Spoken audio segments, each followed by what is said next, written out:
Phone tapping కేసులో రెండోసారి SIT ఎదుట విచారణకు హాజరయ్యారు శ్రవణ్ రావు. గత వారం విచారణకు వచ్చిన శ్రవణ్ రావు సిట్ అధికారులు అడిగిన ప్రశ్నలకు అసంపూర్తిగా సమాధానాలు ఇచ్చినట్లు తెలుస్తోంది. దీంతో మరోసారి విచారణకు పిలిచారు. ఇవాళ విచారణకు 2023లో వాడిన 2 సెల్ ఫోన్స్ ని తీసుకురావాలని నోటీసులు ఇచ్చింది సిట్.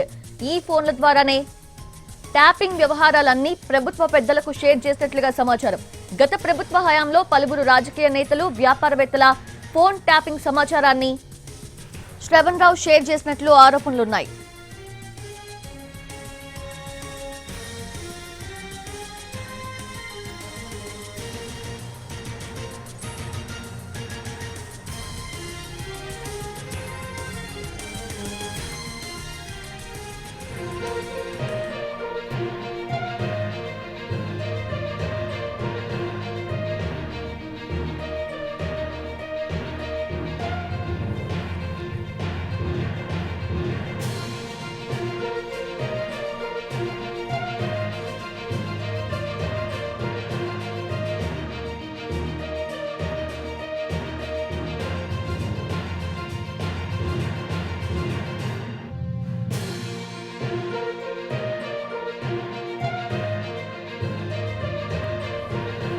ఫోన్ ట్యాపింగ్ కేసులో రెండోసారి సిట్ ఎదుట విచారణకు హాజరయ్యారు శ్రవణ్ రావు.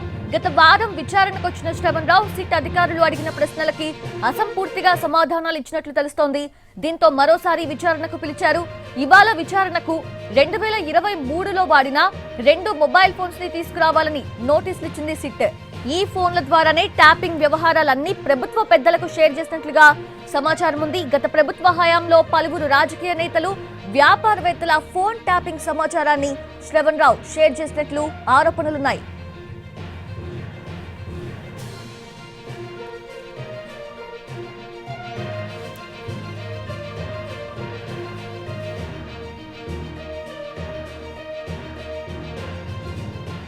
అది శ్రవణ్ రావు విచారణకి సంబంధించిన లేటెస్ట్ అప్డేట్స్ తెలుసుకుందాము. మా ప్రతినిధి రాధాకృష్ణ సిద్ధంగా ఉన్నారు లైవ్ లో. రాధాకృష్ణ, మొదటిసారి జరిగిన విచారణ 7 గంటల పాటు కూడా సాగింది. సో ఈ రోజు ఎన్ని గంటల పాటు విచారించనున్నారు? అలాగే ఆ 2 సెల్ ఫోన్స్ తో ఆయన హాజరయ్యే అవకాశం ఉందా?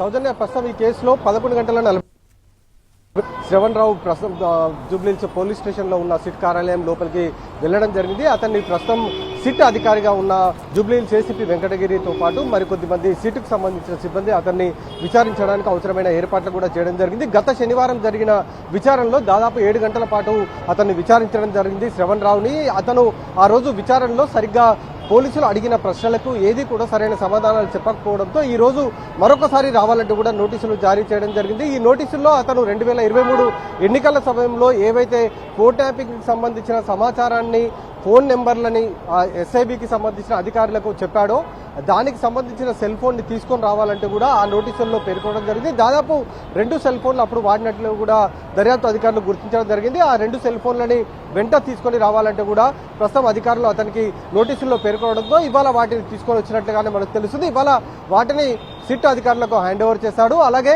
ఈ కేసుకు సంబంధించిన దాంట్లో ప్రణీత్ రావుకి అతను దాదాపు 50కి పైగా కూడా సెల్ ఫోన్ సంబంధించిన నెంబర్లని అతను సెల్ నెంబర్లను పంపించినట్లుగా కూడా అధికారులు గుర్తించడం జరిగింది.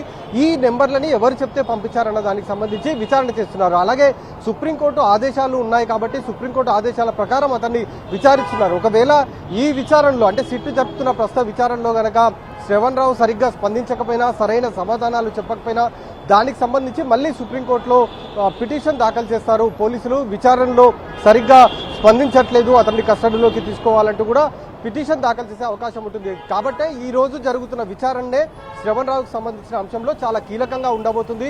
అతను ఇవాళ సిట్ అధికారులకు చెప్పే సమాధానాలే ఈ కేసుకు తదుపరి దర్యాప్తు కూడా ఆధారపడి ఉంటుందనేది మనం చెప్పుకోవాలి. సౌజన్య.